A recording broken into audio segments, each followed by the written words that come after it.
since we're still waiting on Camel. Hello, folks, and welcome to Minions of the Zoo, Night Show 1607. I'm your host, Johnny Hellcat, and with me today are Minions Sanguine. Good evening, all. And Traveling Exhibit, Gabby GeeWhiz. Greetings, everybody. How are you guys doing today? I'm doing grand. How about you, Gabby? We had a wonderful conversation about caffeine and what a hell of a drug it is. Yes. Indeed. And you were mentioning the tachycardia tea. Yes, my tachycardia tea, which was the drink that was able to make it so I could stay up for 3 days straight without even so much as a nap. And a half cup sent one of my friends into mild caffeine poisoning. Not enough to really be a thing that we had to worry about, but it was enough that they were starting to pop some of the symptoms, and I was hammering 3 a day. I think we can all vote that that's not a healthy measure for in any regard for coping with anything. And Johnny's all shaking his head. Yeah. Nope. Yeah. Nope. Like I said, I'm pretty sure this just goes back to my body don't work right when it comes to things trying to affect my system.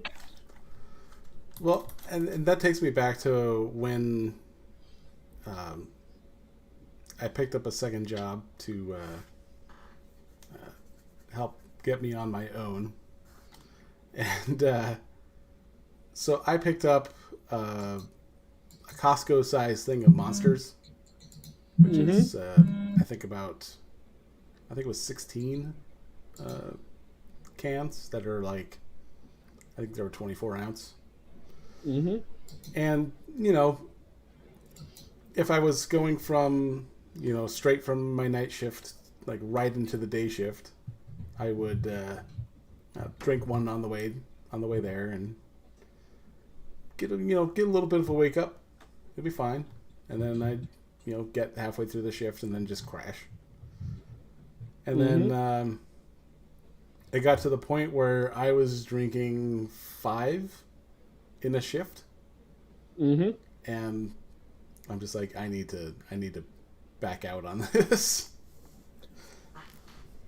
I had a couple of months ago made an observation because I used to be literally that was my majority diet, was just freaking whatever energy drinks were on sale for that day because I didn't have time to eat or sleep.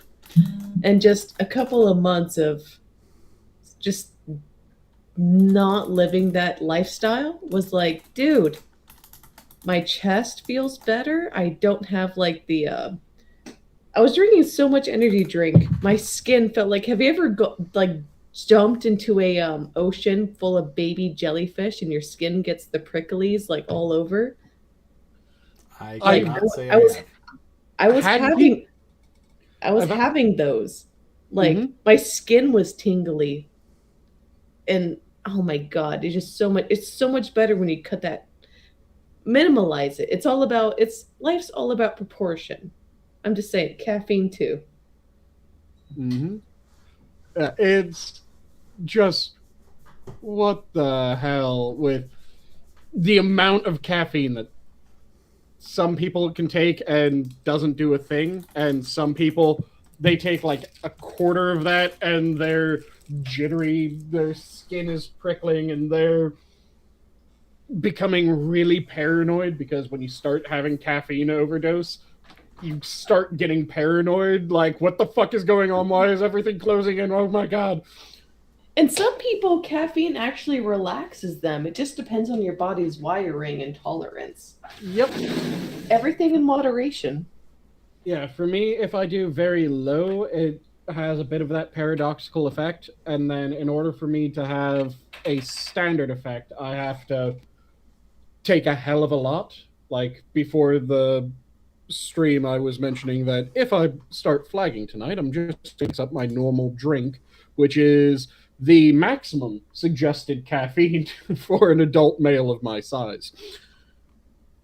And that's like my cup of coffee. So, again, I think it's just more my body don't work right when it comes to taking in substances or my nerves functioning. Probably has something to do with the fact that I'm a deadhead of every pressure point that has been tried on me, and meds don't work right on me. There's probably all kinds of weird things happening in my body. I remember in high school, I was visiting my aunt, and she used to be a nurse, and she had this chart of all the pressure points, and like if you touch here, you'll feel a sensation over here, and there was a few points that I saw, and I'm like, oh, I did not realize that is a thing. And so there was a kid who used to pick on me quite a bit. And he was just a giant dickhead. And I stepped on his big toe. And like right on the tip. And he was wearing the open toe Birkenstocks. And he's like, what the hell was that? Like, I didn't even feel anything. And then I was like, oh yeah, nothing. It must not have worked. And he's kind of just confused as to like what happened. And later in the day, I had heard that he had gotten a migraine and started to get sick. And there's a bundle of nerves in the tip of the big toe that are connected to the brain. And I'm like, man, fuck! I thought I would have looked awesome just if it was instantaneous. But yeah, that's Hollywood thinking for you. Yeah, like I said, I have just weird shit going on with my body. I was a correction officer, went through the correction academy. They teach you a bunch of pressure points as come-alongs. And there's the phrase deadhead that you'll hear in corrections, law enforcement, and a number of other careers. And a deadhead is someone that pressure points don't work on. I'm going to ask my cousin about that. He was a corrections officer for a couple of years. Okay, yeah. There's people that are deadheads, and when you end up with a deadhead, normally you have a deadhead that is like 1 or 2 different pressure points that they're a deadhead to. So in the academy, we learn something like 10 or 13 different pressure points in the neck, shoulders, neck, and head, effectively, and some going down into the upper arm. Out of all of the pressure points that they demonstrated on us, not a single one worked on me. My mum was a female MP in the Marine Corps, so she knows a shit ton of pressure points as well. I had her attempt several pressure points on me.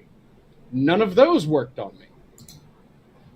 I'm apparently a deadhead to every pressure point that has been tried on me thus far, which is fucking weird.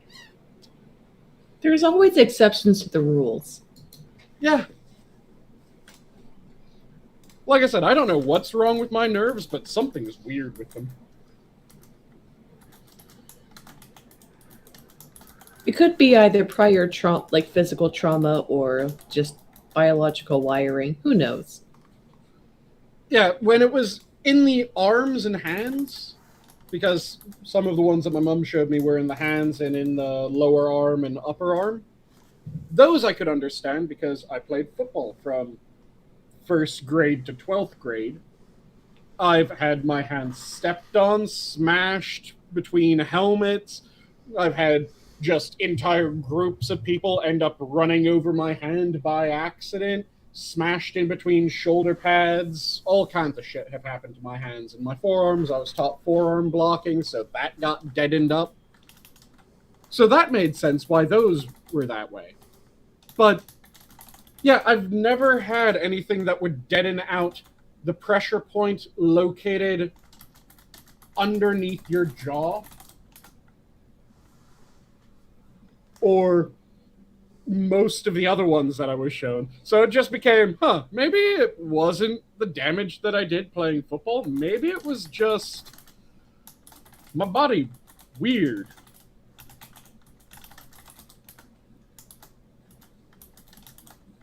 You being weird, unheard of. Yeah, such an unusual thing, an abnormality when it comes to me, right? I mean, I say that with love. giant dwarves are just a dime a dozen.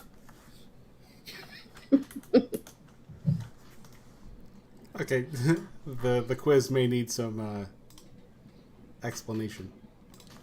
Yeah, Neji is a Naruto character who uses pressure points in fighting, and Casey Jones is a Grateful Dead song. Also, So you're going for that Casey Jones, not the TMNT Casey Jones. yes. I'm like one of the few weebs. Like I read Naruto and Shonen Jump when I collected it, like Shonen Jump the manga or publication, but I didn't see the anime. I didn't like go past too terribly far. Am I a bad weeaboo? I'm a bad weeaboo, I guess. It's one of the big three. It's one of the big three. I only know it because my stepson and my coworker, when I was working nights, he was a huge into Naruto. I wasn't so much. The one advantage of you not having watched the anime is that you didn't have to deal with believe it. I noticed that they cut that out. I think it was like around season 3 or so. Yeah. The first 3 seasons, you would just constantly hear Naruto saying believe it. Do you believe in a thing called love? I believe in a thing called smothering you with a pillow. So you know the song I'm referencing. That's the only kind that would warrant that response. I'm just wondering, when does the massive, weird, shaggy towel monster show up? Because you've seen the music video for Do You Believe in a Thing Called Love, right? Yep. Yeah. That towel monster. It seems like it would be comfortable.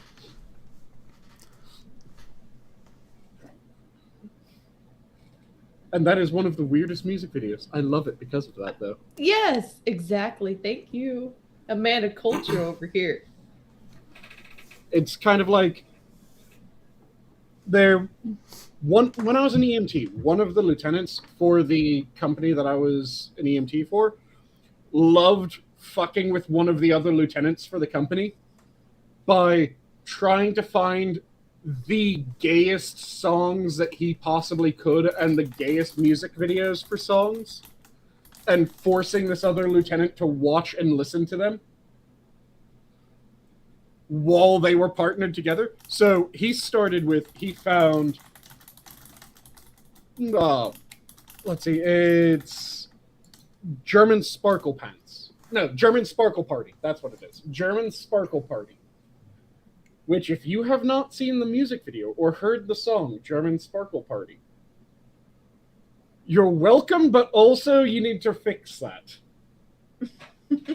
Do I really? Oh, it is so fucking weird, and it is one of the gayest music videos that you can possibly imagine. You piqued my interest, sir. Oh, yeah. You get to learn about how this man likes to dancey dance in his German sparkle pants. It's this strange thing. So I was partnered with him, and he decided just to put it on because he was talking about it and went, you have to see how fucking weird this is. And then I gave him 2 more to add to his list. because I gave him looking cute, feeling cute, and soccer practice. Which, have either of you ever heard of either of those songs? No. Nope. They're both by the same person, who is known as Gay Pimp.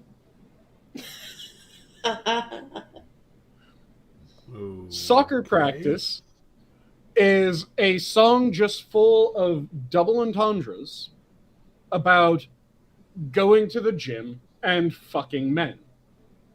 It's called Soccer Practice? So Yes. it's incredibly gay. Incredibly gay. I don't know if I want to listen to it because I played soccer back when it was just starting out to be co-ed. I was so young. Like I was actually the only female on my soccer team because it was that young of a league. And I don't know if I want to ruin my childhood memory with that. I already have enough traumatizing memories of like every other guy getting growth spurts and like running for my literal life. Mm-hmm. I don't need a gay song to add on to that. Yeah, it's one of the gayest songs in existence. And then it is beat out by looking cute, feeling cute. Does it even beat Little Nas? Because Little Nas is pretty dang gay. Bless his heart. I love him. But does it beat Little Nas in the gay specter? Looking cute, feeling cute has a representative of every major party in the gay community. So, you know, the twinks to bears to the what the fuck are you wearing to okay, you're trying to be a trap, but you have a full what the fuck am I looking at? It has every member of that. And they're just blending in throughout the entire song as this guy, Gay Pimp, in his belly shirt and short shorts, is singing most of the song. Sometimes he's wearing full pants, sometimes it's the short shorts. It is almost entirely throughout the song the belly shirt. It includes drag queens. It includes all kinds of just, what the fuck am I watching? It's, again, one of those songs that, if you haven't seen it, congratulations, but you need to fix that. If you don't put it in the description of this live stream, just DM me the link, man. I'll check it out for reference point, just for scientific study, I guess. But I will pull up all it, 3 and send them to you, Johnny, so that you can slap them in. Okay, yeah. So if you want to put it in the thing, I'll update it, and then.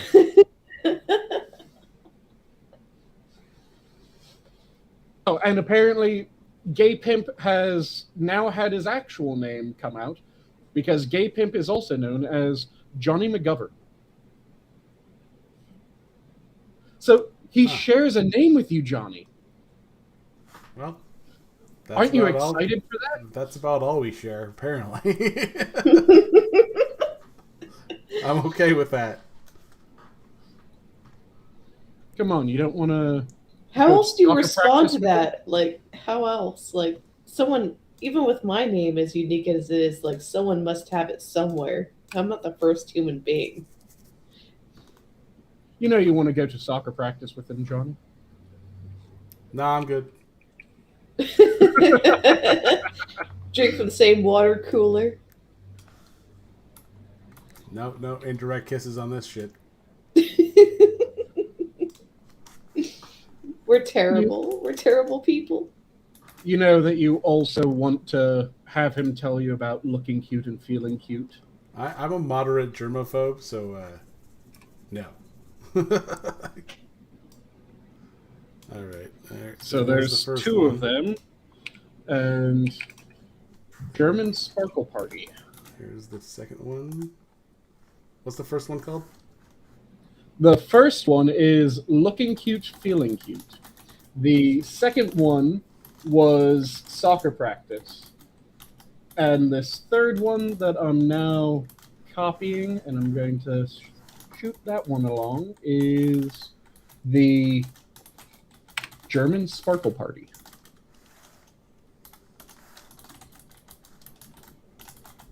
That sounds like a sex move you don't want to walk into. Oh, and again, I just love how the screen on YouTube right now is a family watching the screen. Like, this is good, wholesome content right here. Yep. That is what I was Ad-friendly, aiming for. friendly dude. Hitting all the demographics. For sure. And it's even 2 and 2. Yeah. And it isn't a big problem. I mean, we've all learned how many people are against the anti-grooming bill, so what can they really say about the children learning about German Sparkle Party and soccer practice? Looking cute, feeling cute in soccer practice from Gay Pimp. I think the moment that you've okayed that stuff, you've kind of lost your ability to complain about that. Fair. So I was thinking with the since we were talking about we were heading down that direction. There are things that I listen to and watch now that high school me would have probably made fun of me for. Oh yeah, and vice versa as well. Yeah, and I know there are people who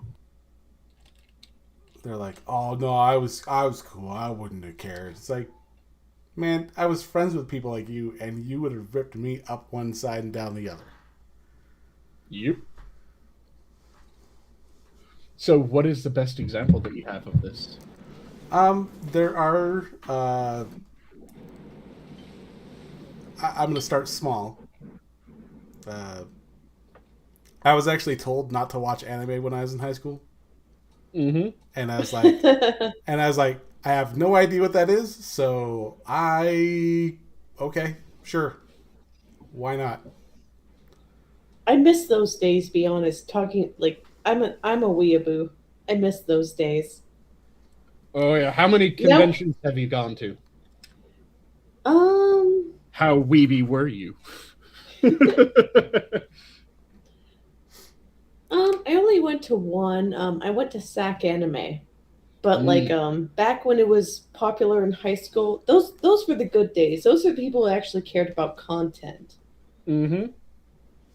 Like, yeah, people can make fun of me for being artistic because I was also drawing and stuff. I was, doing pencil, paper, like art drawings, all that jazz, and also like just doing my own thing. And now it's just full of freaking normies who are just mad at fan service, despite the fact that over 70% of mangakas are women. Mm-hmm. And complaining about female service. Like, dude, there's plenty of males, like, male eye candy.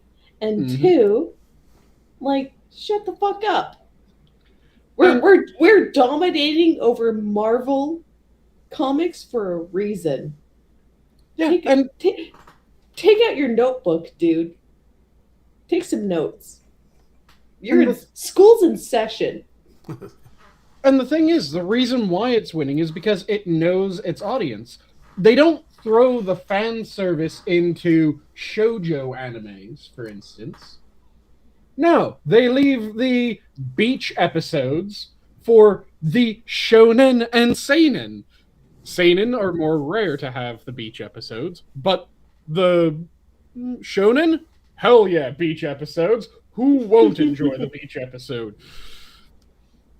And this is something that they've had right this entire time. And we used to do the same when it came to different forms of fantasy in media. We would have media that was more tailored towards women and girls because it focused more on what they were interested in. And then we had media focused more towards men and boys because it had what they were interested in.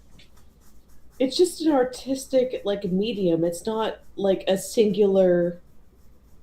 It's not a singular like kind of media. It's just like fiction and literature Mm-hmm. and like current US or whatever model.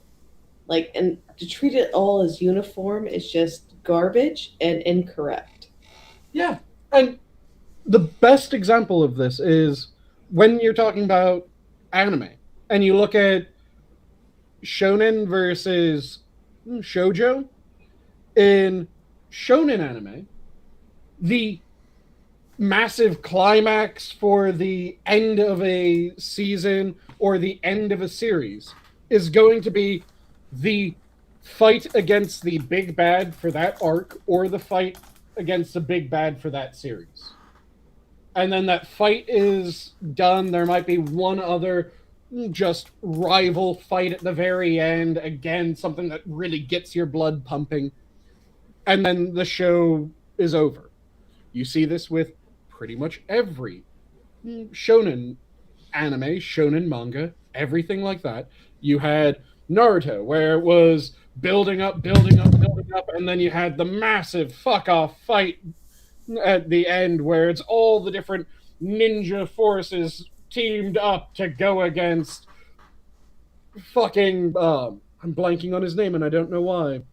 The founder of the Uchihas, Uchiha clan. Madara. They fight against Madara, and then after he's defeated, there's this other villain that pops up, and they're even more big and badass, and then they're defeated, and then the last fight is Naruto versus Sasuke rematch, because that's what they wanted. That's what people wanted from that. They wanted this rematch. They wanted these two to have this knockdown, drag out, and decide who wins once and for all at the end of it. Then you look at shoujo animes and shoujo manga. And the end of an arc, the end of the entire series, isn't some massive fuck off fight.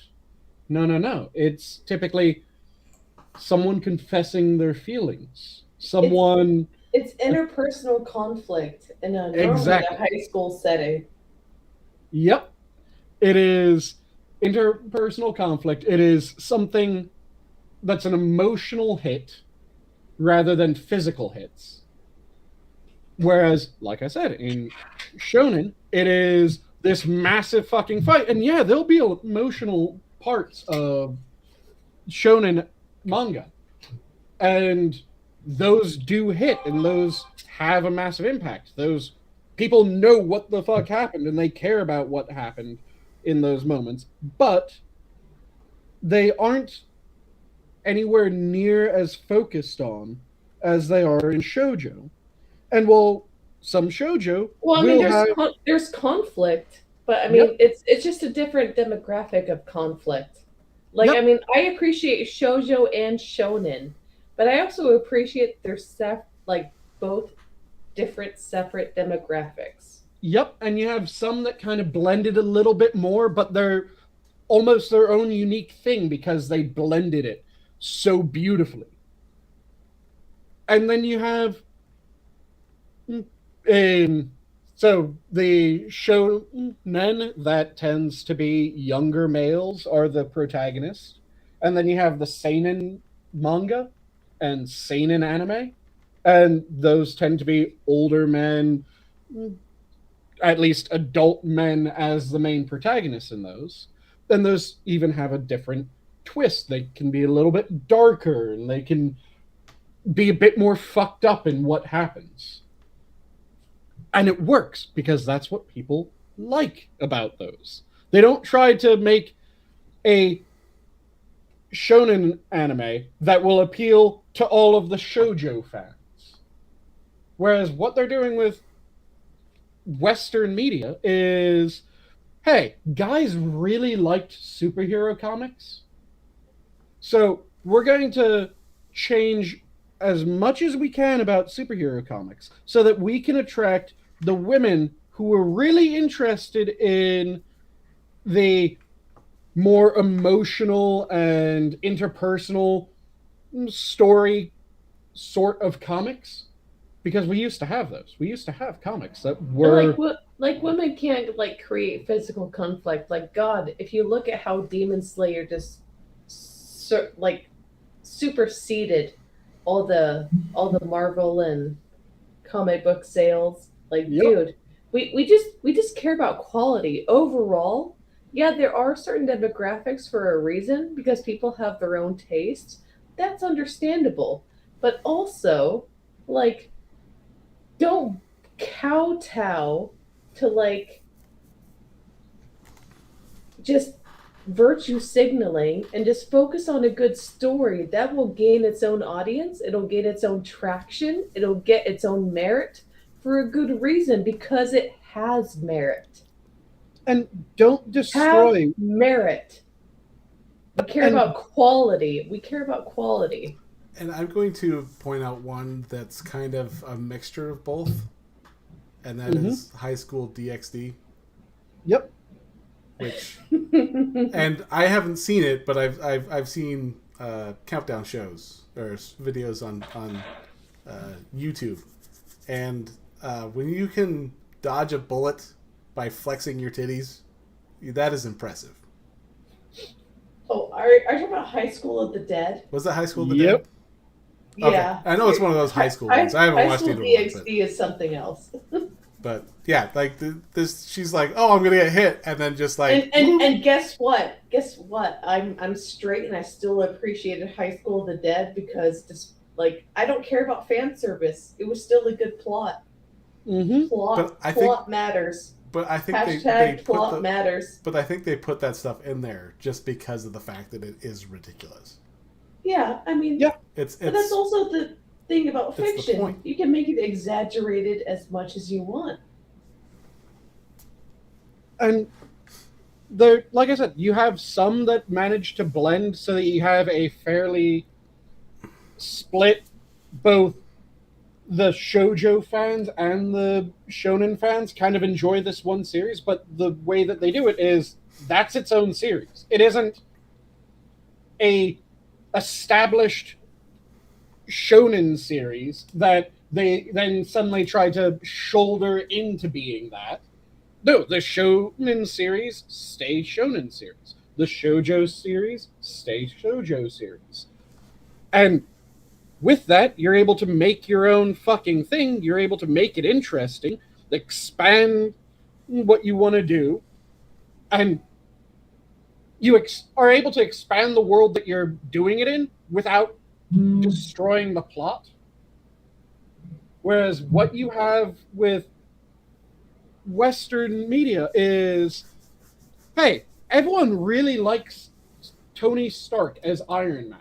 What should we do? Let's get rid of Tony Stark and replace him with a black girl, and it's going to be really empowering. The black girl is going to be brilliant, but she's going to have to steal all of the shit that she uses in order to become the superhero. But that's really just going to be to twist it on its head, because who would have thought a black person stealing the things that they get? And then she's going to become an amazing hero and this role model for everyone. And you're going, no, you just fucked over Iron Man entirely.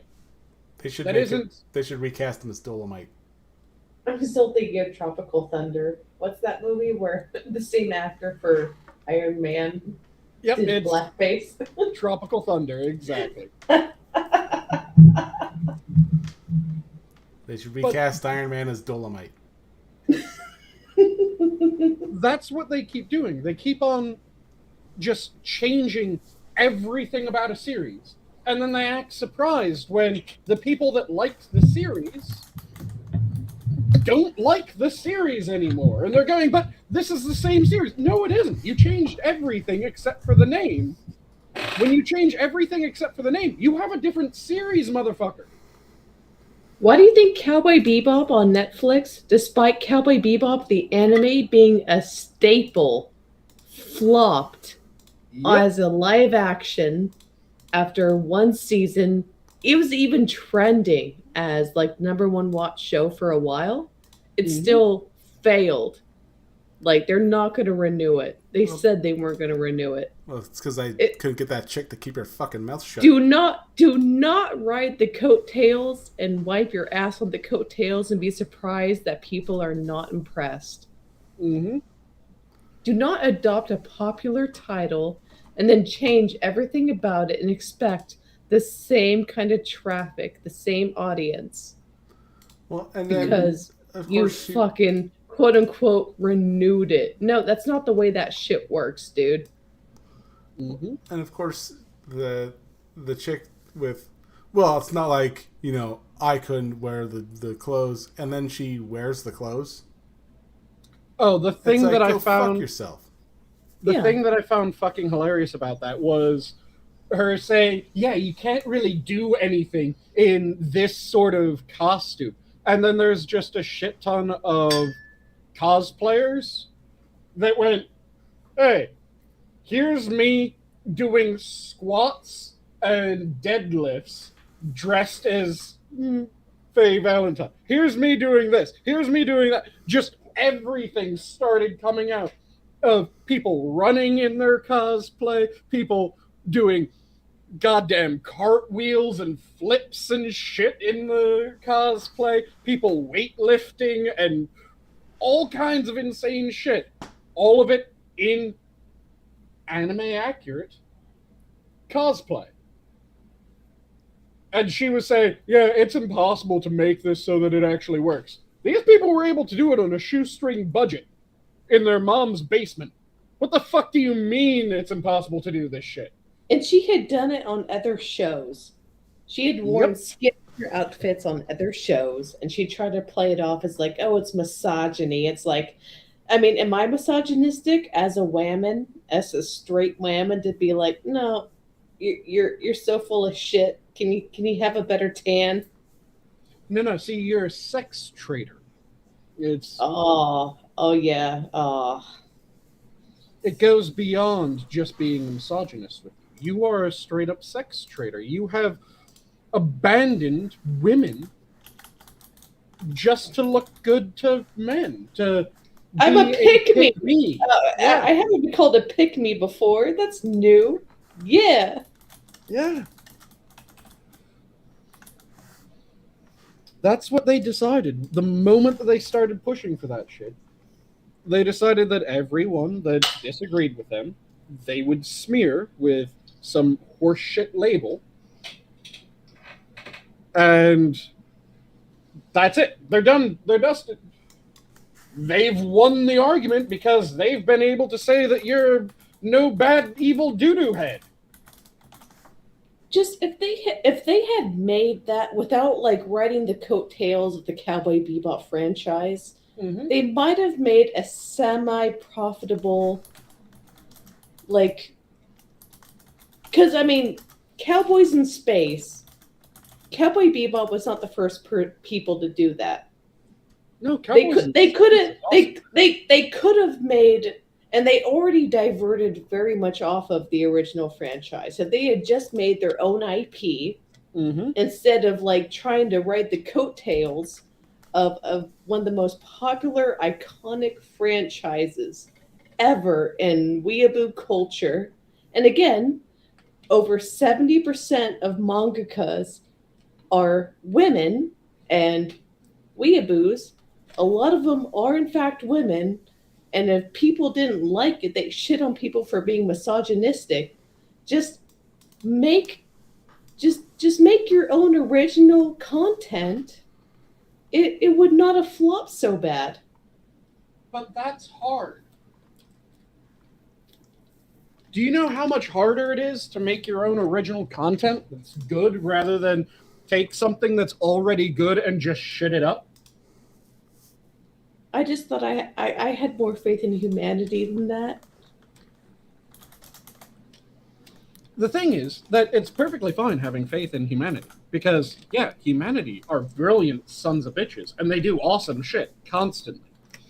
The problem is having faith in media, at least Western media companies. they have proven themselves to be utterly talentless, just shitbags, effectively. Yeah, pretty much. I love the people in chat just adding me right now. I love all your faces. They're just agreeing with me, and also internalized misogyny. I don't have opinions because I don't have the right opinion. That's exactly the way that Hollywood goes. Yeah, Nailed it. Nailed it. Every problem's like a problem you can fix with a hammer. Every problem's a nail, it's a hammer. Mm-hmm. It's the whole thing of there's a lot of black people that are biologically black people, but they aren't politically black. Oh yeah, because the whole political nonsense. Yeah. Yep. If they are politically black, then you ain't black. Identity only matters as long as you have the right narrative. It's the same old song and dance. It's the very same disappointing song and dance. But yeah. Mm-hmm. And break away from the narrative, dude.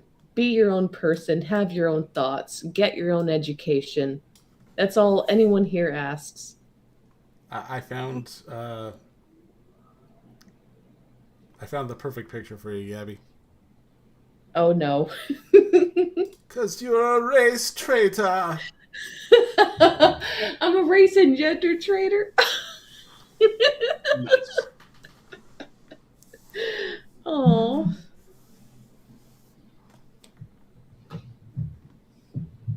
Yeah, it's one of the things. I'm trying to remember who I saw do a video on this recently, but they were talking about, I think it was Short Fat Otaku was talking about how there are people that they aren't actually people effectively because they don't have their own thoughts. They just have their ideology. And these people I know what you're talking about. Get really pissed off when someone else doesn't fit nicely into the box that they want to put them in. So he used a Jordan Peterson interview where it was Jordan Peterson. He was interviewing a feminist, yeah. Yep. It was the GQ interview, if I remember correctly. And Jordan Peterson gets told by the interviewer that he doesn't make any sense because he doesn't seem to have a overarching ideology that is able to make it so that all his different positions make perfect sense within it. Instead, it seems like each position he's deciding based on the merits of that position. And it doesn't make any sense. And he said, well, that's how people should be. And the problem is that a lot of people aren't that way. And he pointed to the interview and said, like, I'm pretty sure that I can predict. This wasn't exact wording, but effectively he said, I'm pretty sure I can predict what you would say about her positions based on her ideology. Yeah, I remember that. And she went, well, no, you can't. And she gave him a challenge of, well, what would my position on transgenderism be? And he stated what her position would be based on her ideology. And she responded back with, no, my position is exactly what you stated based on my ideology. Without realizing that she had just said he was correct while saying he was incorrect. Yeah, she was like, no, wait, hold on a second. Let me clarify. No, let me circle around to be like, you're actually correct. I remember that. Yeah. It was, God, that video clip has how many millions of views? Oh, it has a shit ton, especially since it is one of those videos that just constantly comes up in my recommended. Autoplay. Same thing here, bruh. I swear that clip is just farming views from autoplay. So what you're saying is... So what you're saying is, it's not the Kathy Newman, it's some other feminist. Mm-hmm. But yeah, the thing that Jordan Peterson had predicted would be her views was that, based on what she had already said, I'm he closing was the window. willing to Sorry bet, about that. not a problem. He was willing to bet that her view on gender and sex was that gender was a social construct that was different than sex, and that most of the issues, most of the things that were talked about, she would say were actually gender issues. So men and women's sports was actually a gender issue, not a sex issue. And he went on and named a bunch of other things, and she said, no, that is not what I believe. Gender and sex are different, and I won't deny that sex is a biological thing, but gender is a social construct, and a lot of the issues that we're seeing, like the people complaining that males are in female sports, no, it's women in women's sports because they're gendered sports, not sexed sports. And I'm just sitting there going, He was talking about deducing her ideological positions just based on her talking points. And he still, despite her runaround, looped right back around to actually accurately deducing her position. Yeah, absolutely fucking mouthpiece. Just if you're a mouthpiece, we know where you're going to come from. Mm-hmm. If you don't have any kind of like basis, like criteria for morals or standards, if you have nothing but talking points, we can know what you're going to say. And that's exactly what happened. Which is why it's important that you need to always look at the merits of each thing that comes up in front of you. And you need to decide based on your principles, not based on what you're told to say, but based on your internal principles, which side you're going to end up siding with. But centrists are just fence sitters, am I right? That tends to be the claim, yes. I will sit on my fence and I will sit pretty. Fuck everybody else. I have consistent morals. That post fits nice and tight. Yup. I'd prefer a wall. That way at least I have a nice perch rather than trying to sit on one of the pickets. Literally sitting pretty, darling. Continue. But yeah, it's just absolutely infuriating because you see this time and again. And what is even more infuriating is when someone realizes at a certain degree that they are saying what you said that they're saying, so they desperately try to avoid actually admitting to it. I had an argument just on Twitter a couple days ago where this applies, where someone was lamenting that Elon Musk had purchased a plurality of the shares of Twitter and was getting a seat on the board because he was the largest single shareholder. And they were talking about how it's a shame because now Twitter's going to be destroyed, and it's ridiculous that he thinks that free speech is the solution to all the problems that we're currently having. What needs to happen is that the government needs to regulate social media in order to make sure that people are only able to post the truth, post facts on social media, or fact-based opinions on social media. Do I need to even talk about the Hunter Biden laptops nonsense? So that you got banned for telling the truth. Yep, so that we could reach a point where disinformation was eradicated from the platform. And when he said this, I went, no, why would you ever give the government the power to be the ultimate arbiters of truth? And he said, no, I'm not giving the government the power to be the arbiters of truth. Because fact is fact. And they would just be going off that. And I went, okay, so that is making them the arbiters of truth, because they would have to decide what is fact in order to decide if something is factual or not. And he tried to dance around it again and kept on going, eventually said, well, no, because the truth is based off the facts, and the facts are based off the evidence, and they would have to make their decisions on what is fact based off what the evidence is. So I asked, okay, and who is the one that decides what evidence is in the data set that is used to determine the facts? And he said, well, it'd be up to the person originally posting to determine whether they had the evidence to back up what they were saying. And then if social media thought that they didn't have the evidence, they could challenge them, and then the person would have to hand over the evidence that what they said was correct. And if it wasn't, then they would have the choice of delete the tweet or correct the tweet. And he cut off the chain right there. People need to shit or get off the pot, because either you're a publisher or you're a free platform. It's not either or. Obviously there's certain distinguishing factors. If someone claims violent action against someone, obviously you delete that.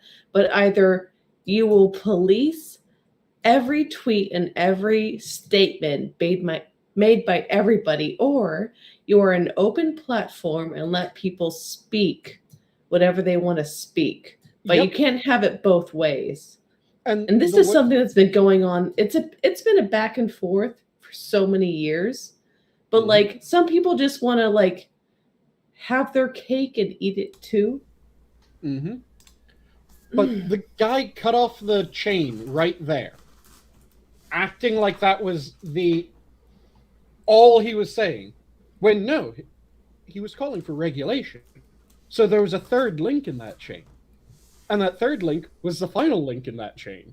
And that final link was, and the regulators, if they thought that the social media company had not acted in accordance with what they viewed as the truth, then they would go to the social media companies, which meant that the ultimate arbiter of what the truth was in his fucking scenario was the goddamn government, which he had denied the entire time, saying that he wanted the government to be the ultimate arbiter, but then backing him up slowly but surely, pinning him off from different arguments that weren't fucking valid, didn't say what he said that they were saying, until he got to that point, and then he would just flat out refuse to say what the third link in the chain was, because that was the one that gave it away. And it infuriated me. And when it comes to the publisher versus platform, I absolutely agree. People need to shit or get off the pot. People need to make the decision. Are they going to be a platform like the telephone, where the telephone company won't get in trouble for any crimes someone commits via the use of a cell phone, via the use of a telephone? Mm-hmm. So people can put out contracts for hits. They can negotiate prostitution. They can plan bank heists and robberies and murders on the phone, and the phone company will not get penalized for that happening on their service, because it's just a platform. Anyone can use it. It's literally just a service. If people abuse it or manipulate it, that's on them, because they're, guess what, adults with fully functioning capabilities and functions. Yep. Whereas if you have a platform, a good example of a platform is a newspaper. So if you have a newspaper that it has editorial right, it decides who gets to be in the newspaper, who doesn't get to be in the newspaper. So if it starts publishing article after article after article that is provably, I always mix up the two, it's libel when it's printed, right? Yeah, slander when it's spoken. Okay. Slander spoken, libel when it's printed. Yes. Yep. So if they print article after article after article that is provably libelous, then not only can the writer of the article get sued for libel and get charged with libel, but the newspaper can be sued for libel and can be tried for libel if it reaches the criminal level.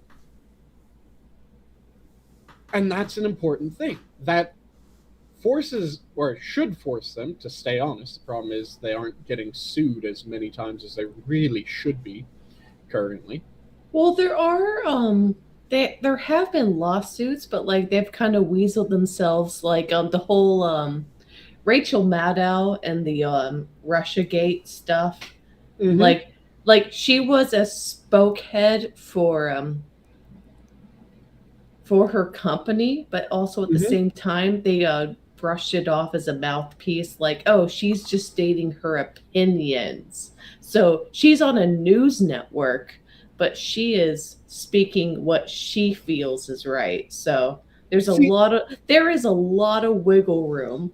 I mean, for pros and cons, there's a lot of wiggle room for defamation, slander, libel, etc.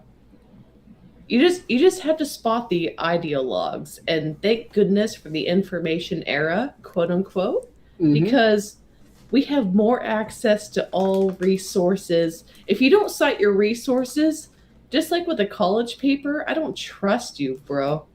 Yep, and the thing when it came to the Russiagate that I wish had happened, and it pisses me off that it didn't, was you had all these different people in the media saying, we have the evidence. And I've seen the evidence that this was done. I've been shown the evidence that this was done. I have the evidence that this was done. Okay, so we have the Congress dealing with it. We have it set up so that there's the investigation and they can subpoena people in order to provide the evidence and testimony that they are party to. What should have happened is that every person that said that they have the proof, they have the evidence, they have been shown, should have immediately been called forward. And it should have been a put up or shut up. Because the moment, it's one thing to say that I think he's guilty. That is opinion. When you're saying, I have the evidence of this, that's not opinion anymore. That is now a statement that you have proof. So put up or shut up. And if you fail to put up the evidence, then you should absolutely be able to have your ass sued by whoever you were claiming you had evidence against that you failed to actually produce. Especially, when you're announcing this on a well-established platform, like Yep. When you have tenure, quote unquote, absolutely. Yeah, when you are the source of information for a news site. Yep, you're a news site that is meant to give the most accurate information that you have to hand, and you are knowingly lying, because the people that said that they had the proof were knowingly lying. There's no way that they weren't knowingly lying, because if they did have the proof, then they would have been the very first ones to go, here's the proof, here's the evidence that he did this shit that we're saying that he did, impeach him, get him kicked out of office, and then let's pursue him after he's kicked out of office and get him brought up on additional charges for his treason that we've said that we have evidence and proof of him committing. But they never did it because they Especially when it was a government who was not even in favor of said politician. Yep. It's not surprising that they hide shit about their own people, but you cannot make me believe for an instant that if they had the proof that they stated night after night that they had against Donald Trump, that they would not have immediately handed it over in order to make sure that he went down, because they fucking hated the man. And not even over the shit that they should hate someone for. Yep. You can think the guy's an asshole, but like, dude, just give me facts. That's all anyone literally wants is facts. Yep. Is it so much to ask for the news to give me what's going on? Apparently it is. I have to outsource myself, which thank goodness for the technological age I have resources for. But imagine just 30 or 40 years ago when you didn't have like this kind of internet, this kind of like community to like outreach, investigate. Imagine. One of those choices in that poll better be car bomb. God damn it, you disappointed me. Cake? Yeah. What? What type of cake do you like is the question. Carrot, red velvet, lemon, or regular birthday? And the clearly superior answer is Irish car bomb. I don't see fudge. Nor do I. But like I said, the superior answer is clearly Irish car bomb cake, because an Irish car bomb cake is a chocolate Guinness cake. There's no Irish car bomb in the vote either. What the fudge? That's what I'm saying. There's no Irish car bomb. It should be in there because that one will win. I've never had it.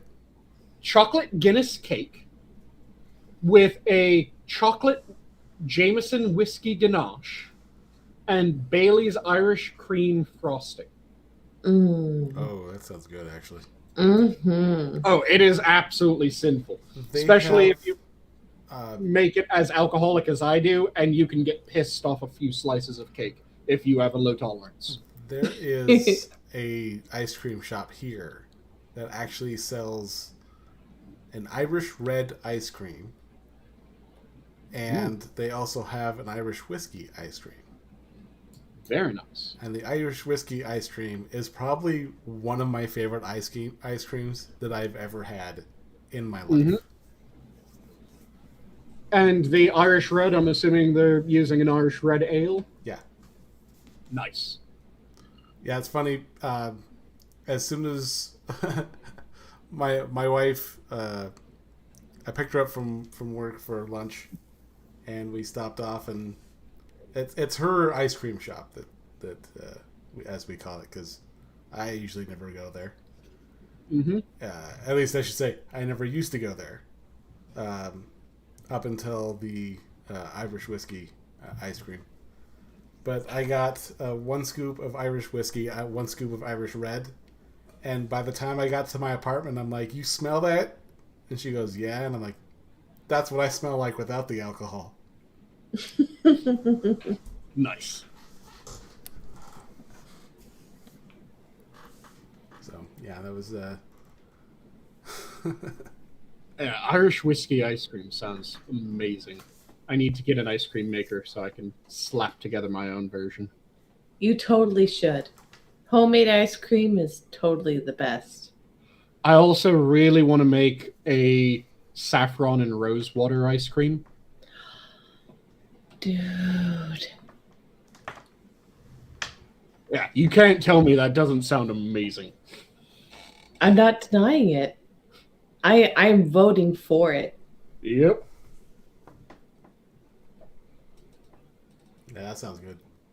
I actually I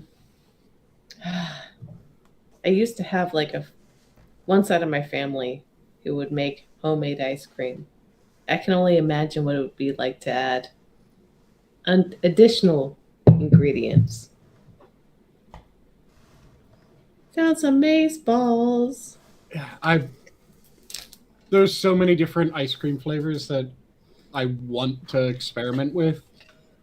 And one of the other things that I want to experiment with, I'm not sure how well it would work, is most ice creams made with milk, of course, right? Mm-hmm. I want to see what the result is when you try to make it out of a heavy cream, a double cream, or what I make, which is a doubled cream. And the doubled cream is I have a thing of the heavy cream solids, the heavy cream powder, that I dissolve that in heavy cream to get even more solids within this cream, so it ends up richer, more unctuous, just insanely rich, fatty goodness. And I make whipped cream out of that, and it is, oh god. There is a. I tried making a dessert out of the lowest carb, the least amount of carbs as possible. Mm-hmm. And the two things that I came up with were essentially, one was a fat bomb. That it's, I think it was 0 carbs. It was whipped cream and Jell-O. Okay. And yeah, it was, you put it in this mold, and then you pour the thing in the mold, and then it sets, and there you go. Mm-hmm. Yeah, Rocky wasn't all that into it, but so I tried my next confection was it was a you take whipped cream, Jell-O, and cream cheese. Mm-hmm. You mix that all together, and then you put it in a dish, and then you can make like a cheesecake out of it. Mm-hmm. So it's like an ice cream / cheesecake, and it was pretty good. And he would eat it, but it's still something that he's just like, yeah, no, not my thing. Really, the only thing that I could get him to eat, and he's like, oh yeah, this is good, was Mochi. Mochi! Fucking Aww. Mochi's amazing. And I'm like, I hate you. Like, I made this shit for you. I go to the store and I buy this shit, and you're like, oh yeah, that's great. And like, oh, fuck, I hate you. Like, Mochi is delicious, though. To be fair, Mochi is a hard competitor. yes, it is. That's Though a I do wish that you could find more sorts of mochi more easily. I'm able to order Kiri mochi online, but you can't find that shit in stores near me. Yeah, the Costco here has mochi in a pack of 3. You have strawberry, green tea, and mango. Yep. Yeah, you can find ice cream mochi every so often. Kiri mochi is the sort of mochi that you use in order to make yaki mochi, which is grilled mochi. It's this soft rice cake that you just put across on lightly oil, throw it on a grill, and let it cook. It gets ridiculously crisp, amazing outside, and then this ooey, gooey, soft goodness inside. And you can either do it as a sweet, where you top it off with like toasted tapioca flour. I can't remember the type. No, it's toasted sesame flour. Maybe it's sesame flour. You put this one sort of toasted sesame flour. Yep, you put this one sort of toasted flour on top, and then like a little bit of honey or something along those lines, and you have a dessert that's amazing. Or you can do a savory version of it by mixing like chili crisp and shoyu, and then just tossing the yakimochi through that.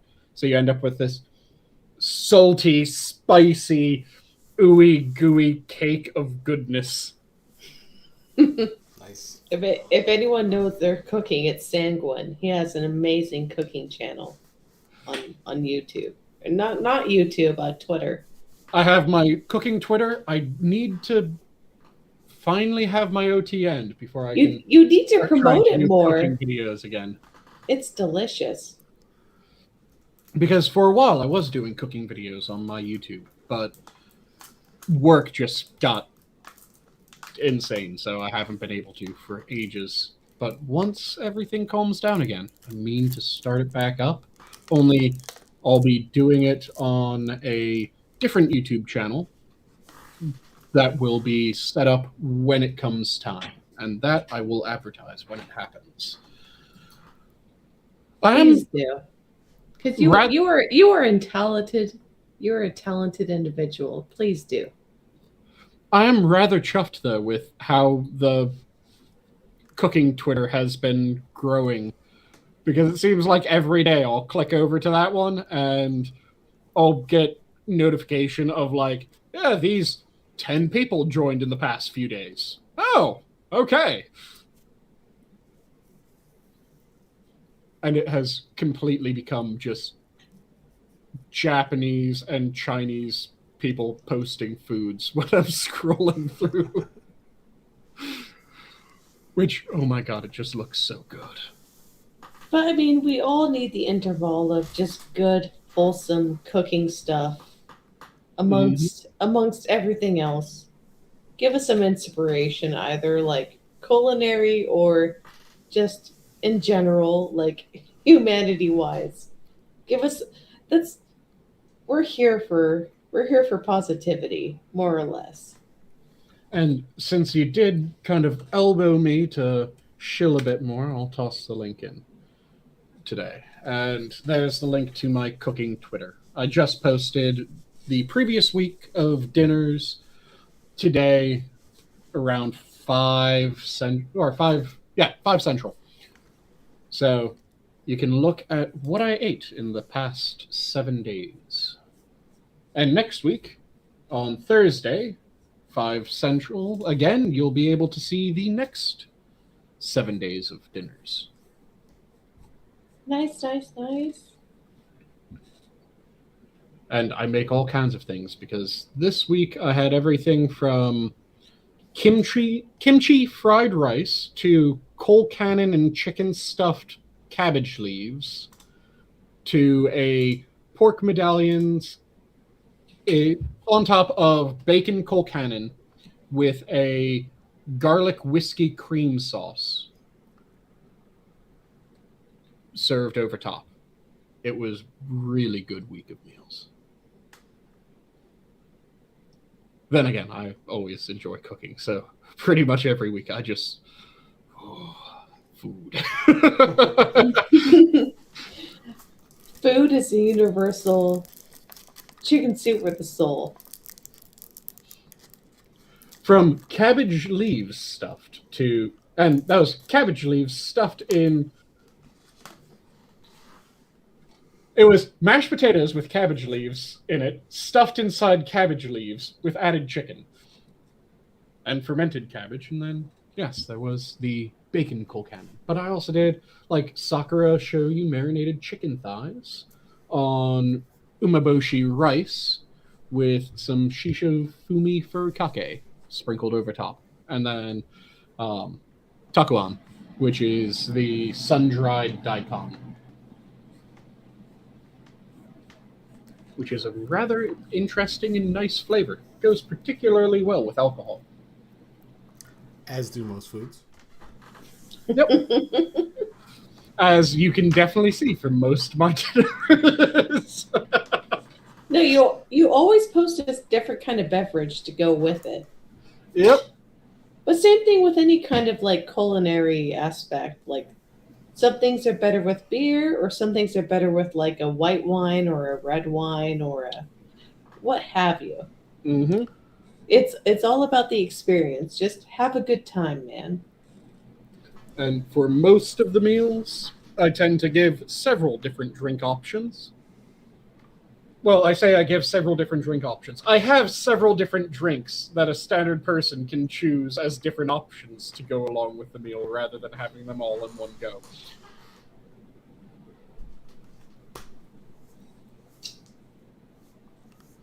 Well, since we did happen to get derailed. So is there anything that you guys liked in high school that you would have not, that you would have made fun of? Okay. You mean anything that you like now that high school you would have made fun of? Yes. So you opened up with anime. Gabby, do you want to go next? Or I wanted to start a manga or anime club in high school, and considering that multiple years later I'm still doing that same kind of hobby, I can't think of anything else I would not be. I'm still doing what I love. Ayo. Well, see, I couldn't actually say that because I actually didn't start watching anime until fairly recently. It's just a medium. And of course, There's so many different genres, just like literature. It's so many different mediums. It just depends on what you fall into. and of course, the internet didn't exist then, so It wasn't I had as popular. It wasn't as popular. Yeah. Johnny pulling out a back in my day. Back in my day. I'm from Montana, where the Rubik's Cube came out in 1999.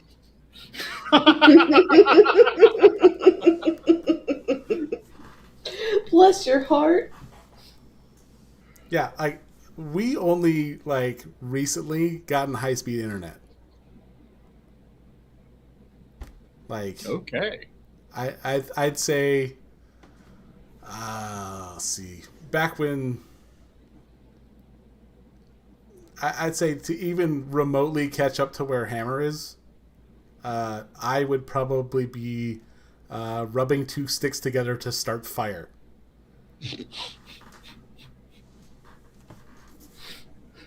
Damn. like you know, I'm reading all these things in these magazines about, you know, T3 modems, and now that's the high speed internet of the time, and here I am with 56K, like, and that's pushing it. Yeah, you know, when smoke signals give you a better Wi-Fi than actual internet, you know, it's a thing. I actually kind of miss the old sound of dial-up, and no kid younger than me even knows the sound of that. I'm like, dude, you don't know internet and like just hobbies in general if you don't know the sound of dial-up. And when you're trying The struggle is real. Yep, and Fucking remember dial-up. When you were trying to download something and then someone decided that they wanted to make a call and that file just got fucked. Yup.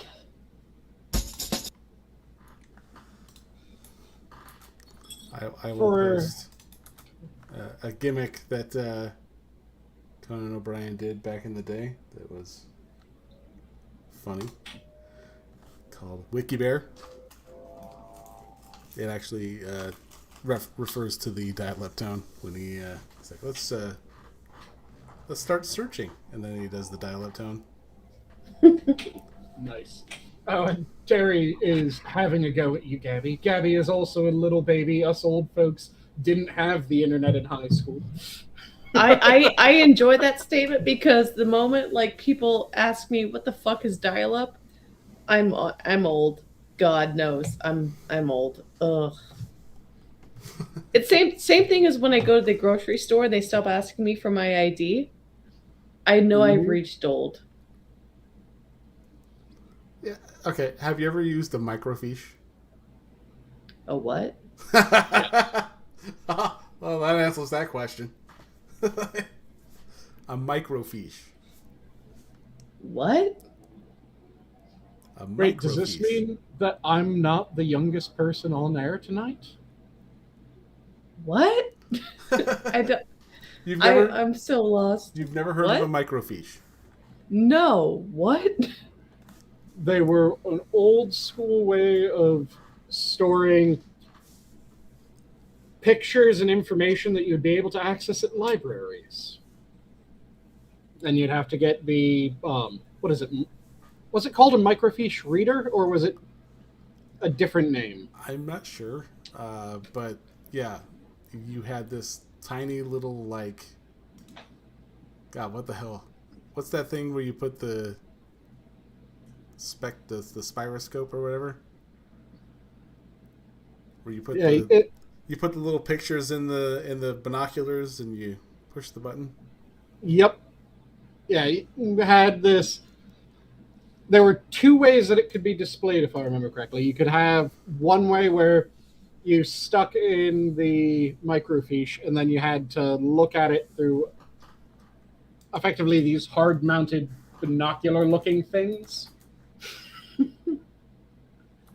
Or you could have another method, which was kind of like a miniature overhead projector, only it shown on the back of a semi-opaque screen. So it was projecting it onto the back of the screen that then you would look at the screen in order to see. There we go. I found a piece. Let's see if I can bring this up here. But yeah, I know Johnny's older than I am. I'm not sure how old you are, Gabby. Though I am also curious, because I don't think you know how old I am. How old would you guess I am? I'm terrible at that kind of thing, so I'm not even going to try. Don't worry, you can't get more off than Weibo. No. Because Weibo guessed I was a Dumbledore-esque character. No, when I managed my own store, I checked everyone who looked below 40. Just It wasn't just store policy, it was also because I'm terrible at guessing ages. So win-win. Terry is about 2.5 months older than me. That tells me nothing. That tells me fucking nothing. We're 41. What? You're a decade my senior. Yeah.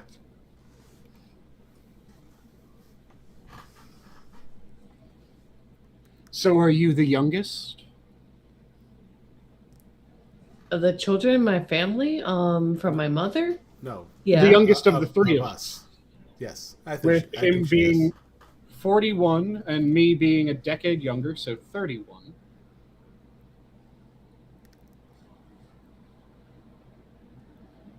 And I think you're still in your 20s. If my memory serves well.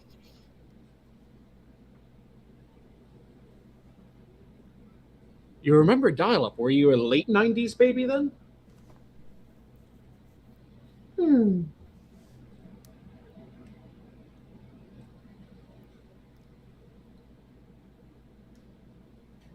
I'll take that as let's go to a different topic. It's rude to ask a lady her age.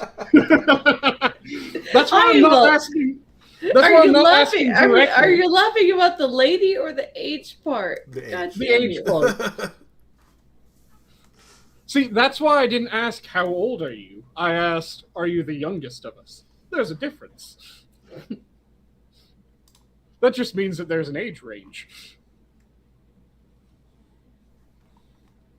But yeah, as far as something that I'd be something that I'm into now that high school me would make fun of, that's fairly difficult because I was a fucking weird high schooler and I'm still a weird adult. I went from varsity football to varsity chess to all kinds of other weird shit. I was going to anime conventions at the time, so anime isn't something that I could say I would have poked fun at myself for. I'm willing to bet that if high school me had VTubers around, high school me would kind of go, this is kind of cute. It is kind of fun. I'm game. This is cool. Which means that I can't count on that. I was a gamer then. I'm a gamer now. I liked cooking then. I like cooking now. Pretty much all my hobbies have just progressed rather than changed. The only thing that I didn't really do in high school at all, but I did after that, and I still do every so often now, is sing, but that isn't really something that I'd be going, what are you, gay, singing? When I was in high school. Let's see. Yeah, I think I would have...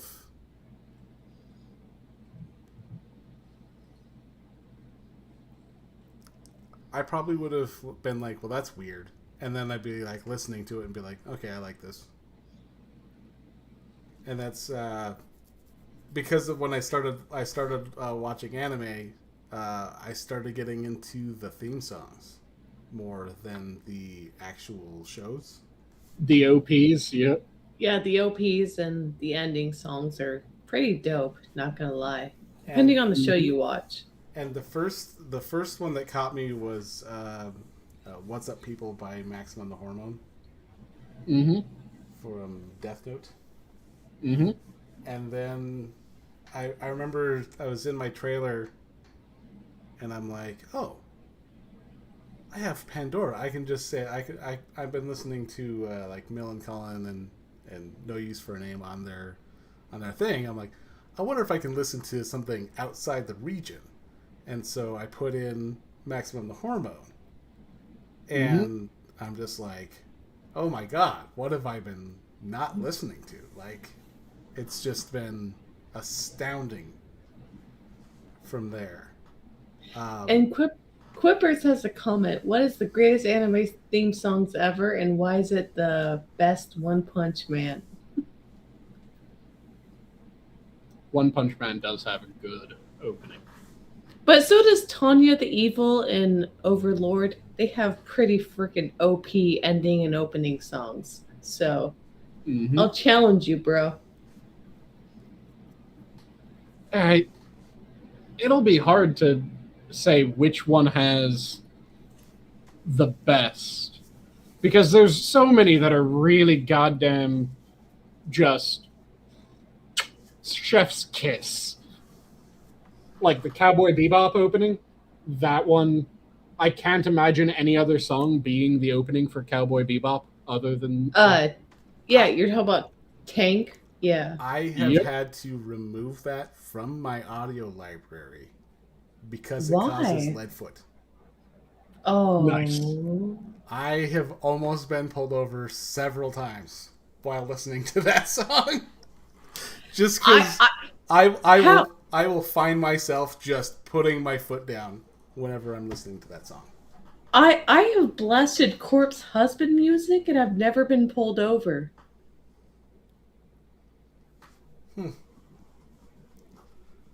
Although I was ridiculed for listening to One OK Rock at Costco while filling up my gas tank.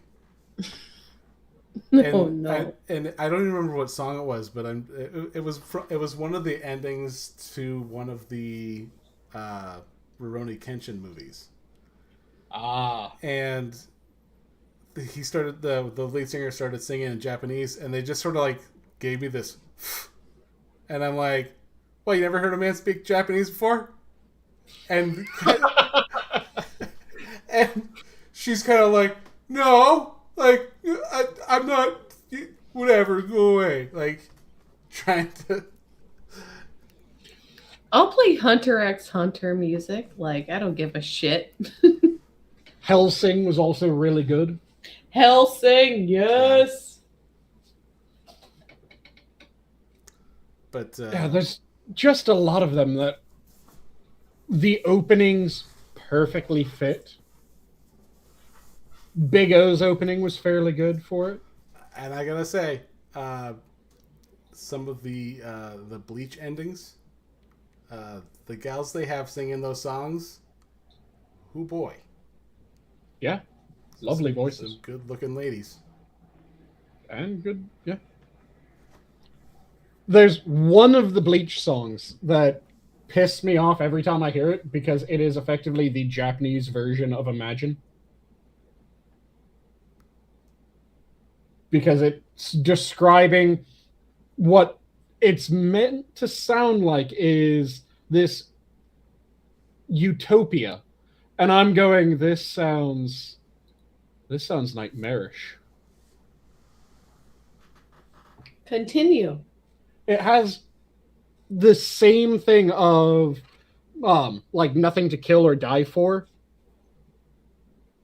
And I've always hated that phrase because nothing to kill or die for to me means, yeah, there's nothing to live for either. Because anything worth living for is worth killing and dying for. Orange Range. Yeah, I did like that song. They were actually in the... Are you talking about the band who did like the Fooly Cooley soundtrack? Orange Range? Fooly Cooley was a trademark. Dude, Fooly Cooley. I have watched that show maybe a good 8 or 9 times, and I still have no fucking clue what the hell's going on in that show. That's the point of it. That's the point, yeah! Dude, cheers! Yes! It's still so good, though! I'm like, why? Why is this a thing? Because it was awesome. Fooly Cooley. What else can you say? It's kind of like if you ever tried... It's kind of like if you ever tried to assemble the Tenchi Muyos into one continuous story. It got fucking weird real fast. You had to just take every Tenchi Muyo series as an entirely different world for Tenchi Muyo. Tenchi Muyo is so, like, there's so many different offshoots and, like, iterations. It's hard to keep track of it. And they change the backstories for characters between the different versions. I can't keep track. And mind you, I'm a weeaboo. Yep. So you just have to enjoy each series as its own standalone. Like there's a Tenchi Muyo multiverse. And Fooly Cooley was the pillows. That was not... Yes, the pillows. Mm-hmm. And Great Teacher Onizuka is a fantastic one as well. That's a good one too. That was, I think it was on Amazon Prime. I just haven't gotten around to watching it yet. It is. Or at least it was. I was watching it for a while on there. It is a great one, and it is one that, oh god, if it was being released today in the West... It couldn't be. It would get completely fucked. Because, it couldn't be, as you said, Gabby. And why do you think manga and anime is dominating entertainment above Marvel? Mm-hmm. And for anyone who hasn't seen Great Teacher Onizuka, Great Teacher Onizuka is about a delinquent that grew up and wanted to become a teacher. So he started becoming a teacher and then is also still turned on by high school aged girls. But he was a reformed, kind of semi-reformed delinquent. Yes. But he's trying to teach the youth. He was a Japanese motorcycle gang leader that became a teacher. And he isn't the best when it comes to teaching in the traditional manners. So him just connecting with his students and ending up getting his students out of horrendous shit time and again. So it's like Big Brother.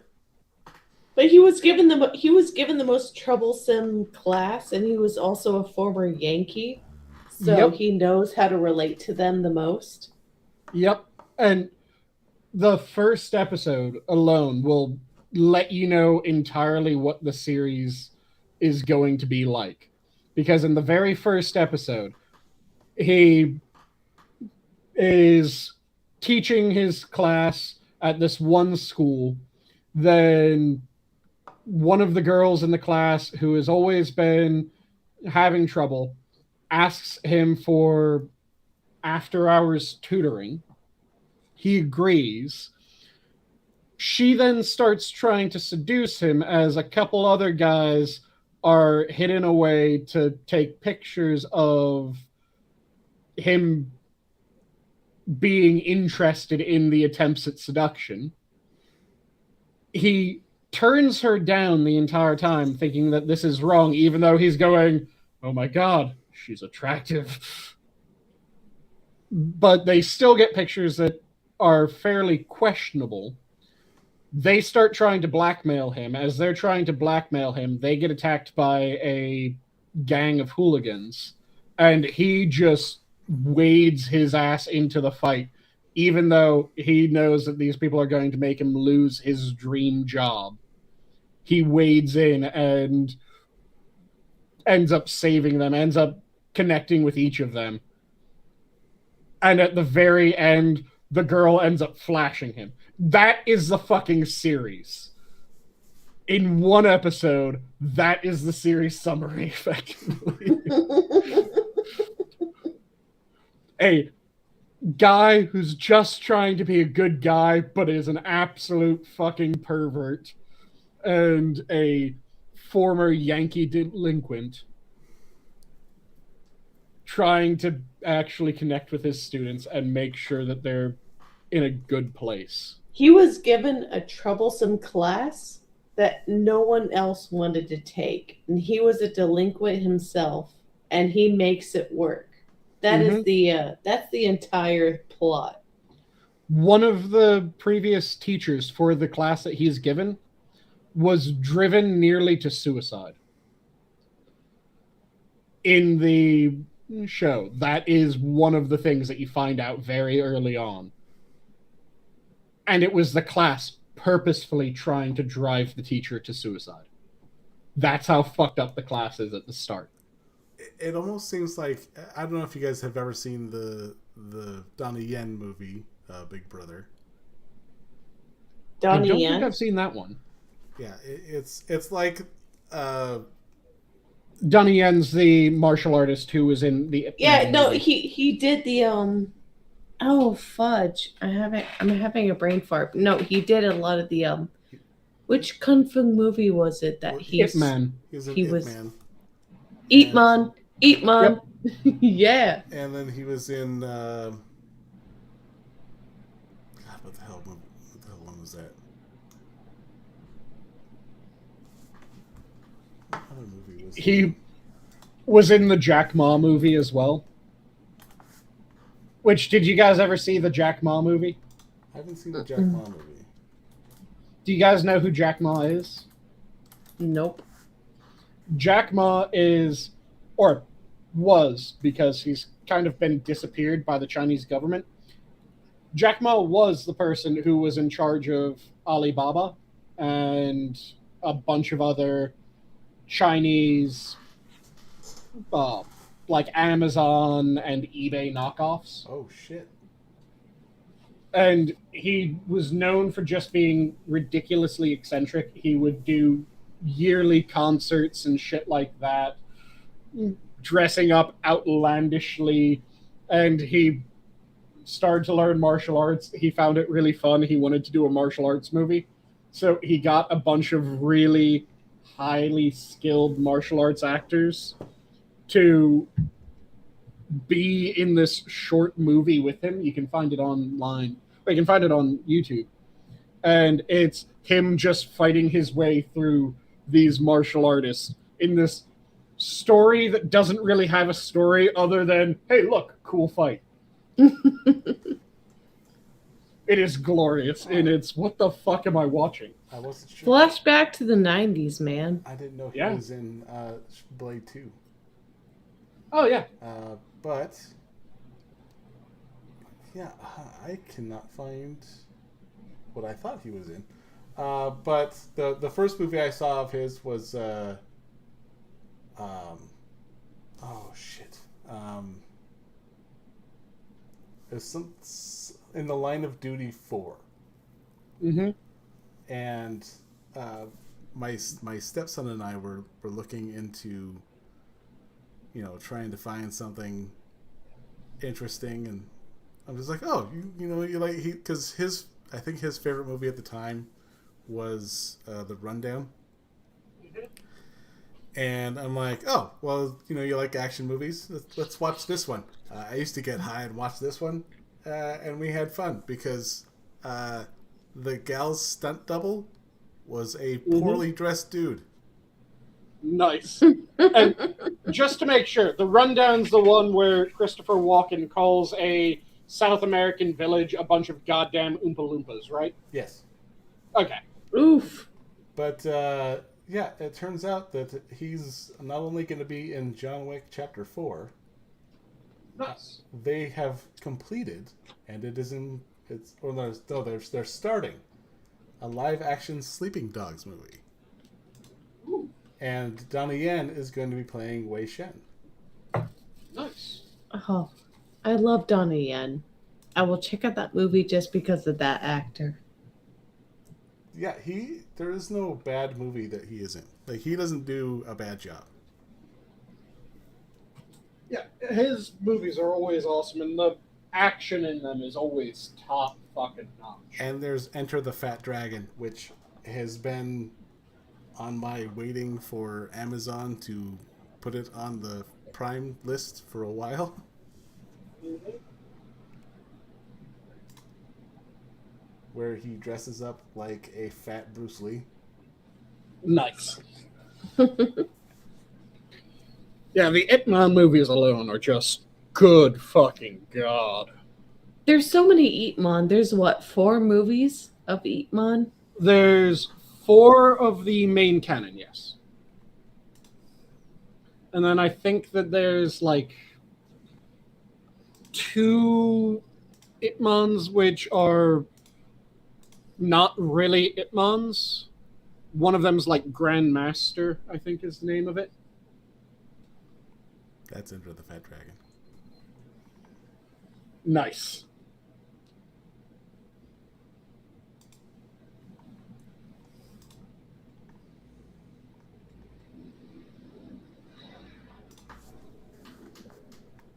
But you were saying that he was going to be in a movie, or was in a movie. He's going to be in... he is in John Wick Chapter 4. That's in post-production. I'm saying the thing that got us onto Donnie Yen in the first place. Ah. How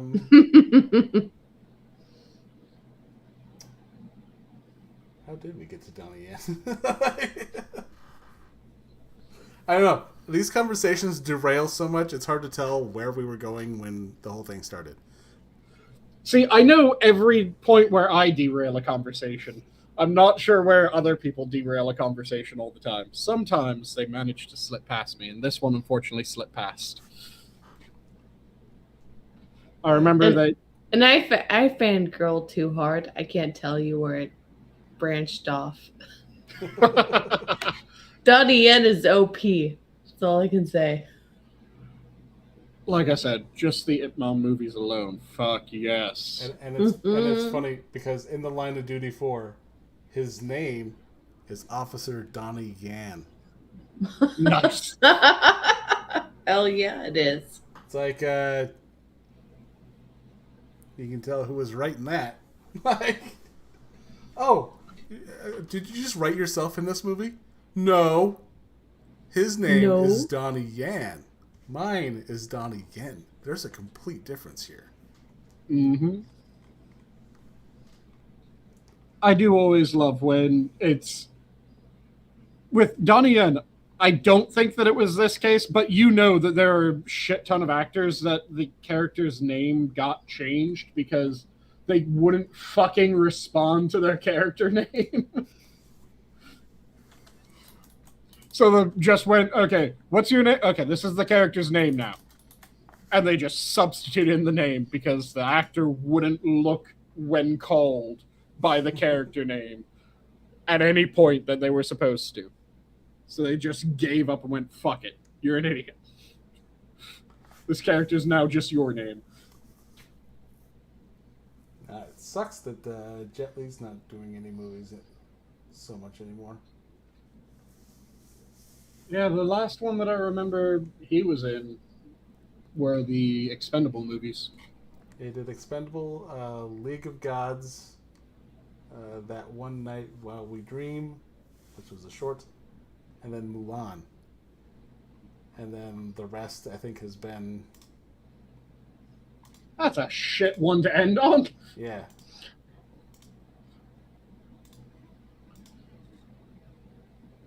Oh, I didn't know he wrote Kiss of the Dragon. Oh. But yeah, he came down with some disease that made him like age terribly. Like he turned into a old Asian woman. I was about to say, so he aged like an Asian woman rather than an Asian man. It's like a Steve Byrne joke. He's like, I don't know what happens to Asian women, but you know they're beautiful, and then they just turn to dust. Yeah, they hit like 18, and then they stay 18 until they're 48. And then they have a short period where they're looking like they're in their 30s, and then it's just, nope, you become the shriveled old Chinese grandma. But, like, just ignore Hollywood. Because you need to be a young woman to prosper in that environment. Mm-hmm. Actually, a friend of mine, and I saw the trailer, and I missed the title of it. So I could not find the name of the movie, and now I still can't remember what it's called. But she was a costume designer on the movie. Let's see if I can find... Everything, Everywhere, All at Once is the movie she came out with, and my friend actually worked on it. And it looks really good. And So what's it about? Honestly, I don't know. Something about a multiverse thing. It's really kind of weird. Okay. I'm gonna put the trailer in the chat. Pardon me if I mispronounce it. Could Konoe put fully animated Chris Pratt as Mario, Jack Black as Bowser? Yeah, that's... Can I say that's the end of just the end? Yeah, just stop. That's the plan. Full stop. Just Full stop. I know that happened. Chris Pratt, like, I heard about that shit months ago. But like, oh, I can't. My only question is, will it be better or worse than the first Super Mario movie?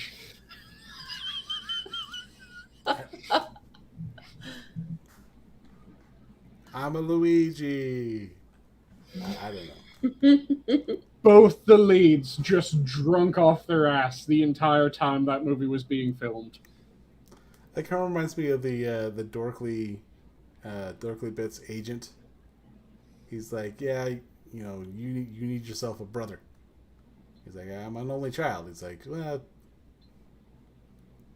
you're not anymore. You don't. And he brought him in there, and he's like, some British guy comes in. He goes, yeah, he can turn on the Olive Garden like an embarrassing uncle.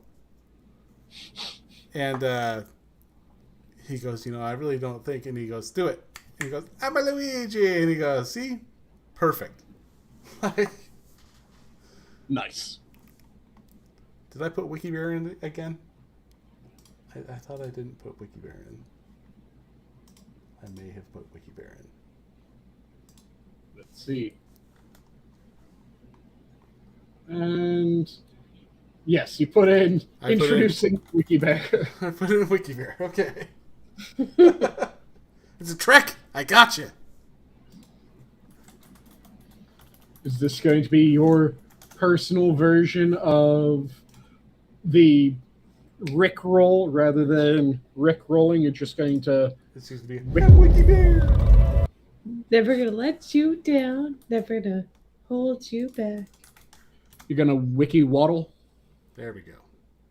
That's the movie.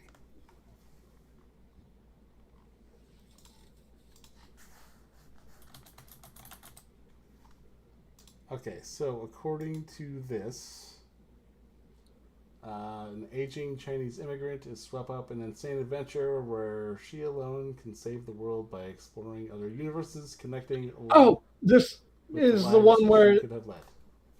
This is the one where the woman keeps on, like, summoning up skill sets from other versions of herself. Yeah. Okay.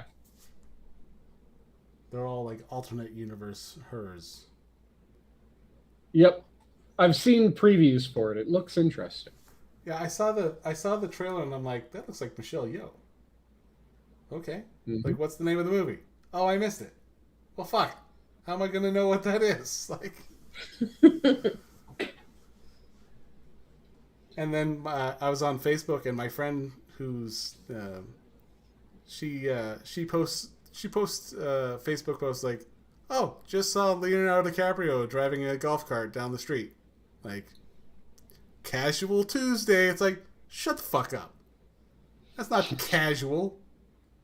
It's a fucking Leonardo DiCaprio just driving down the street with a golf cart. It's like, that's not. God, I hate your casuals. Filthy casuals. Dude, spread salt, expel the filthy casuals. Mm-hmm. Just keep the weird people, the people that are actually interesting. I miss when anime was just for people with taste. Mm-hmm. And the absolute just complete degenerates. Those were the two groups that you had. You had the people with taste and just the absolute goddamn degenerates. I gotta say, my first obscure anime, and I'm gonna call it that because I had no idea what was going on. I swear to God, Like, if you say Bible Black. No. Paranoia Agent. Okay. Because that's one you have to watch it from beginning to end, or you will have no fucking clue what the hell's going on. And even then... Paranoia Agent? Yeah. Yep. Like, is it the one with the serial killer? The little slugger. Yep, little slugger. Ooh. Actually, yeah, I have it on my computer. There's a bunch of those that were around the same time that if you didn't watch every episode, you'd come back to it later on and be going, what the fuck is this shit?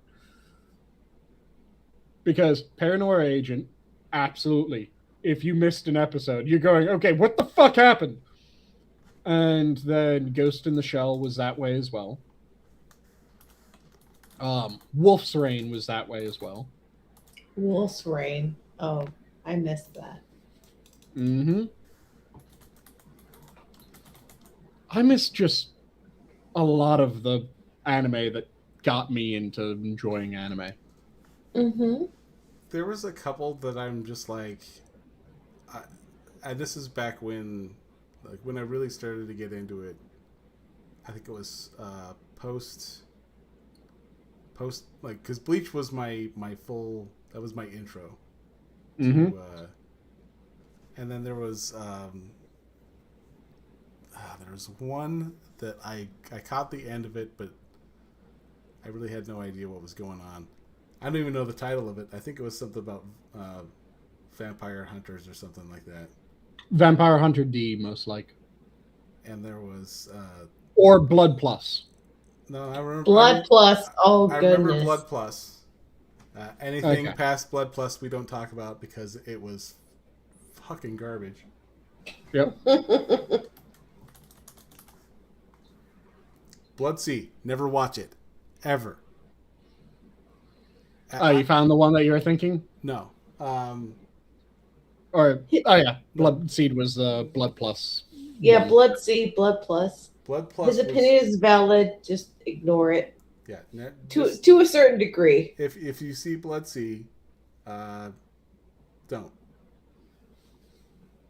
But yeah, no, Blood Plus was good, and it had a really decent opening theme song. It kind of earworms its way in. Mm-hmm. And then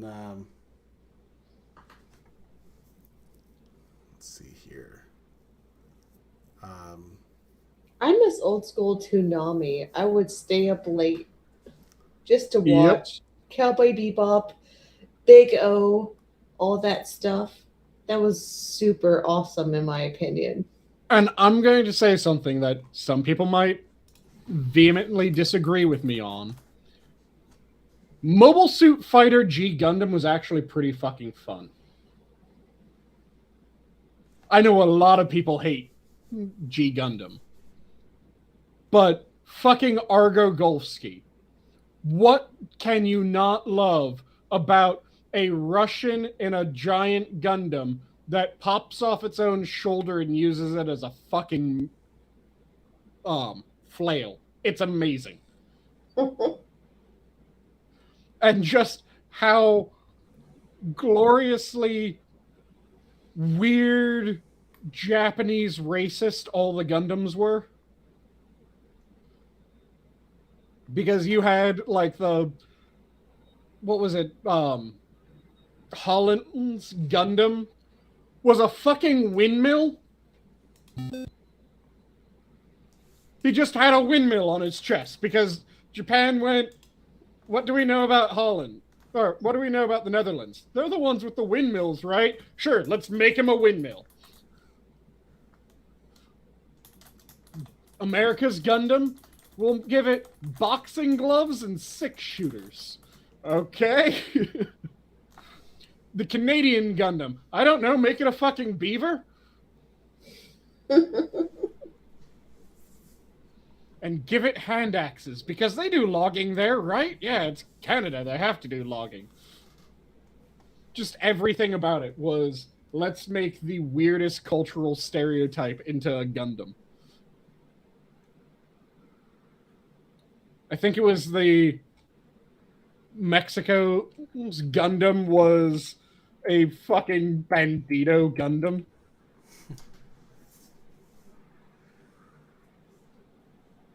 Let me see. No. Okay. It's Spain had the most ridiculous one. And yes, the Mexico's Gundam was a Bandito. Spain had the most ridiculous one, though. It was a massive bull's head as his chest. Because G Gundam.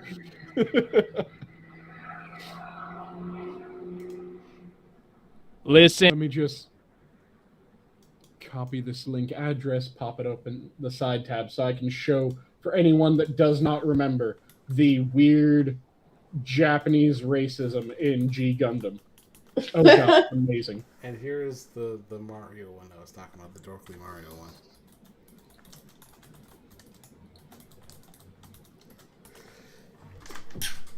And whenever you can, Johnny. Which one? Oh, let's see. Screen share. Let's see if it comes out at a decent... that's too small. Let me zoom in. That better? Oh, good lord. Yeah. So, Zebra Gundam. Zebra. It's an African Gundam. What are we going to do? I don't know. Make it chuck spears and have a shield. So that's what they did. They made Zebra Gundam. Viking Gundam. It was Norway's Gundam, if I remember correctly. Fuck it. Just make him a Viking. Spain Matador Gundam. It's a fucking bull's head. It's a bull Gundam. That's all they did. Every culture, they went, what is the most ridiculous stereotype of this culture? We're going to go for it. The Mexican Gundam was named Tequila Gundam. It's amazing. I love it. How do you not like this ridiculousness? What is the Mandela Gundam? Like, what is that? It's a prayer bell. It's a Mandala Gundam. And it's a prayer bell. Yeah, all of the culture's Gundams were just the most, what the fuck am I even looking at? For each one, with the exception of Japan. Japan had a normal one. Everyone else was just like, what the... And the best thing is that is not how Mandala Gundam was stuck. Mandala Gundam could turtle itself into the bell. It was fucking weird and glorious. I loved that goddamn series.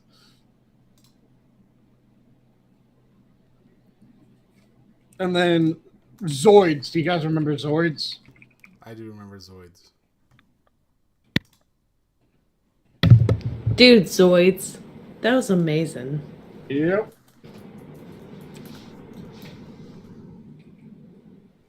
I just love all those animes will always have that spot in my heart of these were just fucking amazing and ridiculous.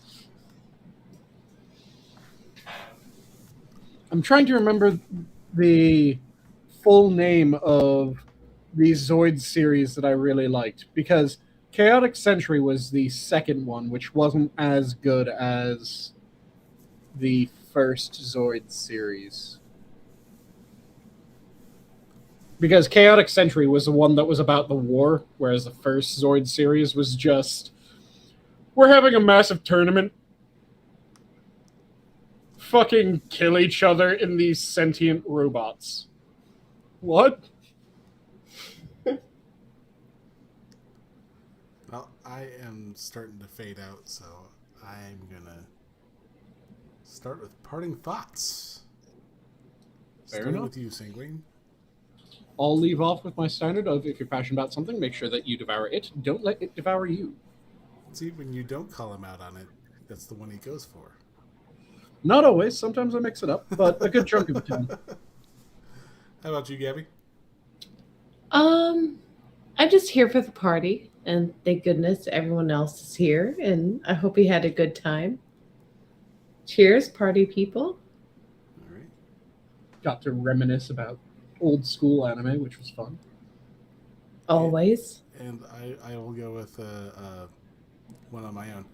If you did like Minority Report, you will like shit, I forgot the name of it again. Everything, everywhere, all the time. No, or all at once, sorry. No, I'm going with the anime, not the movie. Oh, okay.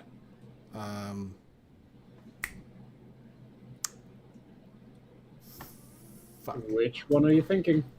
You'll think about it when you're not thinking about it. The one with the hues, rather than the pre-crime thing. The one with pre-crime. Are you talking about Psychopaths? Yes. Okay. Psychopaths is what Minority Report should have been. Yes, Psychopaths is amazing. And it is 100 times better because of it. So, don't watch the movies because they don't, it doesn't come to a full circle. But, and on that note, the zoo is closed. Have a good night, everyone. Have a good night.